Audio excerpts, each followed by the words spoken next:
Friends எல்லோரும் எப்படி இருக்கிறீங்க? இன்றைக்கி காலை மதியம் டின்னர் என்னன்னு பார்க்கலாம். காலையில் மொறுன்னு கீ ரோஸ்ட்டும் தேங்காய் பூண்டு வச்ச துவையலும்.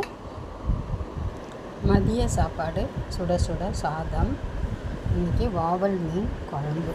தேங்காய் பால் ஊற்றி தேங்காய் அரைச்சி ஊற்றி வைக்கிற மாங்காய் தான் போட்டு சூப்பராக இருக்குது. தேங்காய் பால்லையும் வைக்கிற மீன் குழம்பு இது நான் வீடியோ எடுத்துருக்கேன். ஃபுல் வீடியோ நான் அப்லோட் பண்ணுறேன். நீங்கள் பார்த்து அதே மாதிரி வச்சு பாருங்கள், சூப்பராக இருக்கும். அப்புறம் அவல் மீன் வறுவல். அப்புறம் பார்த்தீங்கன்னா ப்ரான் வறுவல். இது ஒரு மாதிரி மேரினேட் பண்ணி வறுக்கிற வறுவல் டிஃப்ரெண்ட்டாக இருக்கும். இதையும் நான் வீடியோ அப்லோட் பண்ணுறேன், பார்த்து செஞ்சு பாருங்கள், சூப்பராக இருக்கும். அதுக்கப்புறம் வீட்டில் வர ஊற்றின தயிர், கெட்டி தயிர். இன்றைக்கி லன்ச் இது தான், சூப்பராக இருக்குது.